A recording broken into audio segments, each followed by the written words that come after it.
Salut à tous, notre premier souffle, comme le dit Étienne Dao, est synonyme du premier jour du reste de notre vie. Car si on sait bien une chose, c'est qu'au bout, il y a la mort. En même temps, comment la vivre cette mort? L'apologie de la mort, c'est inédit sur BTLV, avec Sébastien Cazodehors. Alors bienvenue dans Face au mystère.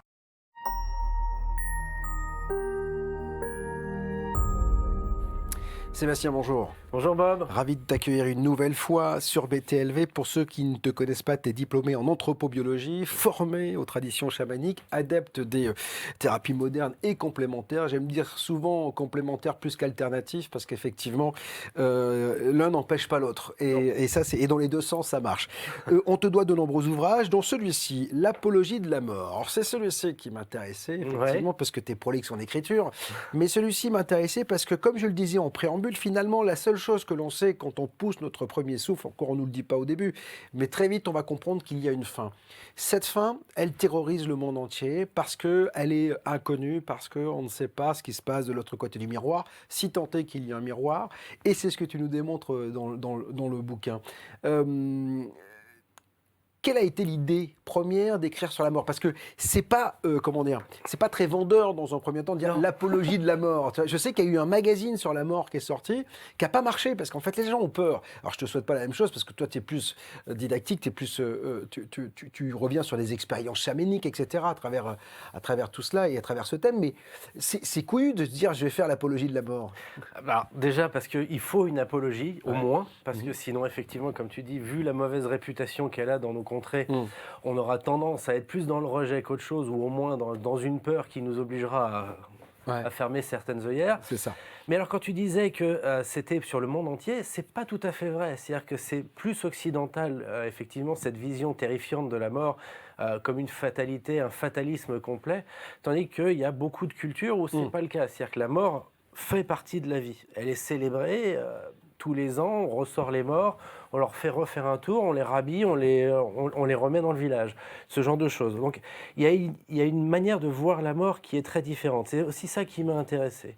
Maintenant, tu me demandais comment est-ce que j'en étais venu là. Effectivement, c'était au début, au travers de l'expérience chamanique, mais de la petite mort.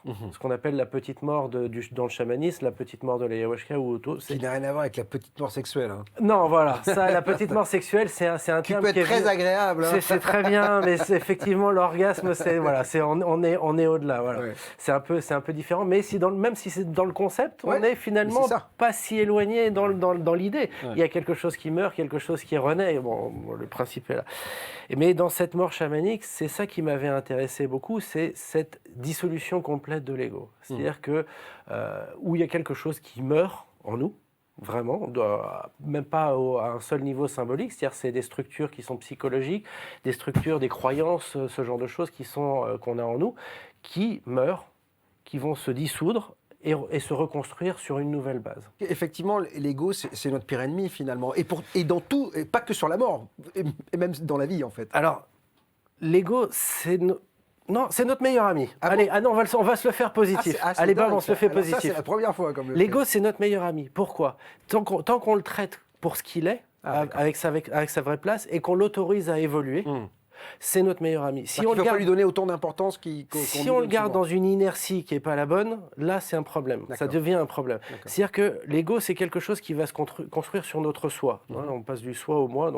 Et en fait, c'est ce qui va faire une interface entre notre soi intérieur, et le monde extérieur. Donc on a besoin de cette interface. Le problème, c'est que notre ego va devenir notre pire ennemi quand il y a trop de distance, qu'on met trop de distance entre notre ego et le soi. C'est-à-dire qu'on s'éloigne de vraiment qui on est, vers qui on doit tendre.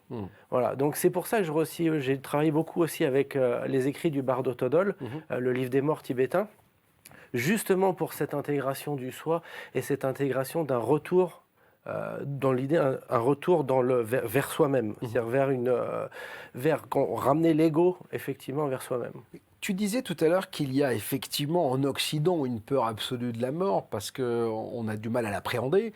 Dans d'autres civilisations, chez d'autres peuples, il n'y a pas cette peur de la mort. En tout cas, elle est appréhendée différemment. Elle fait partie de la vie. Exactement.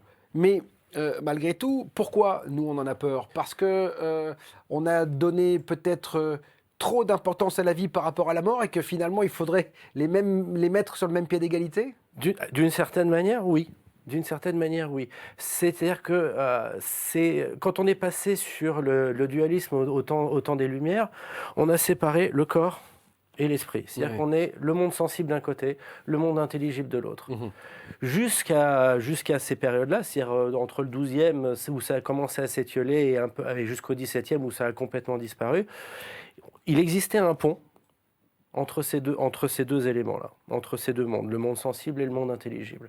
Donc là, effectivement, on a le mental, on va avoir l'ego, on va avoir la conscience, et là, on va avoir le corps et tout ça. Et tout ce qui va se trouver entre, c'est ce qui permet justement de faire le lien entre le corps et l'esprit, qui fait qu'on est entier. Une sorte de trinité relativement stable, la fameuse trinité, le triangle qui va tenir à peu près droit, voilà. C'est exactement ça. Donc ça, c'est l'intelligence agente. C'est ce qui permet justement l'accès à l'imaginal. Cet imaginal, c'est le mot qui a été remis au goût du jour, enfin réinventé même, inventé par Henri Corbin dans les années 60, pour reprendre les écrits d'Ibn Arabi. Voilà. Et pour remettre au goût du jour ce fameux imaginal qui a disparu entre. Et on en a besoin de cet imaginal, parce que c'est ça qui nous permet de faire le lien entre les deux. Et c'est ça que, dans l'Amazonie, ils n'ont jamais perdu. C'est ça que, dans beaucoup de civilisations, dans beaucoup de cultures, ils ont aussi encore parfaitement au goût du jour et intégré dans la vie. Mais ça veut dire quoi? Ça veut dire qu'en fait, on a une mauvaise définition de notre présence ici. J'essaie de comprendre. C'est-à-dire que peut-être que derrière le mot vie, il faudrait faire, puisque tu parles de triangle, le mot vie en haut, existence matérielle, existence spirituelle. En fait, vie égale existence matérielle et existence spirituelle. Égale les trois. C'est ça, c'est ça. C'est ça. C'est-à-dire que s'il nous en manque un, on n'est pas bien. On n'est pas bien. Et ça se voit. C'est-à-dire que cette impression, c'est ce qu'on va retrouver chez beaucoup de personnes qui disent: j'ai l'impression qu'il me manque un lien à moi-même, un lien à l'univers, un lien machin. Alors déjà, le lien à toi-même, tu peux pas le perdre. Tout simplement pas possible. Tu peux l'oublier, mais tu peux le perdre de vue si tu veux, mais tu peux pas le perdre. Le lien à l'univers, t'es dedans. Je veux dire, puis en plus maintenant, avec toutes les avancées de la physique quantique et tout ce qu'on entend et tout ce qui nous explique maintenant, on voit qu'on est dedans et on baigne dedans. Donc on peut pas se couper non plus de ça. Pourtant, cette impression qu'il leur manque quelque chose, qu'il manque un lien, elle est réelle, cette impression-là. Et elle est née de ça. Elle est née de cette amputation philosophique de cet imaginal qui permet plus de faire ce lien entre le sensible et l'intellect. Mais ce qui est fou, c'est qu'au fil du temps, quand même, nos civilisations occidentales ont mis en avant la philosophie. Nous, on a ici un journaliste, Mathias Leboeuf, un docteur en philosophie, qui est avec nous, qui fait des émissions. Et il me dit, la philosophie, c'est ici et maintenant. Et voilà, et en fait, ici et maintenant, ça veut tout dire et rien dire, parce que ici et maintenant, d'accord, mais comme tu le dis, ici, c'est aussi l'univers, on est absolument dans l'univers, c'est le spirituel, parce que de toute façon, on a un esprit et on pense. Donc en fait, finalement, la philosophie ici et maintenant, on la comprend sur le papier, ce qu'ils veulent dire, c'est vite à vivre pleinement. Voilà, après, on saura après ce qu'il y a, s'il y a quelque chose. Mais en fait, on explique peut-être mal les choses. C'est pour ça aussi peut-être que tu fais ce bouquin. C'est pour essayer de comprendre que l'un ne va pas sans l'autre et qu'en fait, tout est la vie, tout est existence. Et la philosophie, aussi bien que le spirituel, que l'après, etc. Et la mort. Et la mort. Et on en a besoin pour apprendre à vivre. Parce que si on n'a plus la mort, c'est-à-dire qu'on commence, comme c'est souvent le cas où on vit dans la peur de la mort, c'est-à-dire comme une fatalité, il y en a beaucoup on utilise pas mal les œillères par rapport à ce genre de trucs, on essaye d'oublier, et pourtant il suffit d'allumer les infos à 20h sur n'importe quelle chaîne nationale pour comprendre que... elle est présente partout. Elle est présente partout, et puis de toute façon ils vont bien nous le rappeler. C'est leur fond de commerce. C'est leur fond de commerce, voilà. Donc il y a eu un entretien de cette peur. Pourquoi ? Parce que aussi ça fait que les gens ne vivront pas.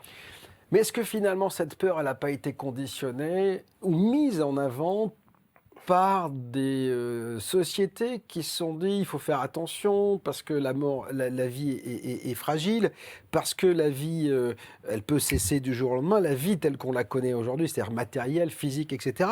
Et que c'est un moyen aussi peut-être de comment dire, à ce que les gens fassent attention, parce qu'il faut quand même faire attention. On fait toujours attention. De toute façon, on a tous les programmes biologiques, toutes les fonctions qui fait que si jamais on a quelque chose qui ressemble de près ou de loin à un danger, on réagira. D'accord. C'est-à-dire que ça L'instinct animal, quoi, en fait. C'est un instinct. On sera toujours à se protéger et les choses sont là. Mais par contre, c'est-à-dire que c'est de renier la présence de la mort comme étant inexistante. Les animaux n'ont pas ce problème. Ils ont ce problème quand ils font face directement à la mort. Nous, on est capable de l'anticiper. C'est-à-dire on sait que c'est quelque chose qui va arriver et qui peut arriver on a la conscience, d'ici 1 minute ou d'ici 40 ans, entre 1 minute et 40 ans. Dès l'instant où ça c'est vraiment intégré, la mort cesse d'être un problème. Parce qu'elle fait partie de la vie. Donc on vit vraiment. On vit vraiment, c'est certains qui disent on vit comme si on pouvait mourir demain. Oui, bien sûr. Je vis comme si c'était le dernier jour, quoi. Comme si c'était le dernier jour. Et on fait les choses pas dans la peur d'eux, mais voilà, dans cette intégration d'un processus. Donc c'est-à-dire qu'on est dans un processus. Le processus, dans cette partie du processus, il a commencé à la naissance. On sait qu'il va finir avec la mort. Tout le monde croise les doigts pour que ça continue un petit peu après.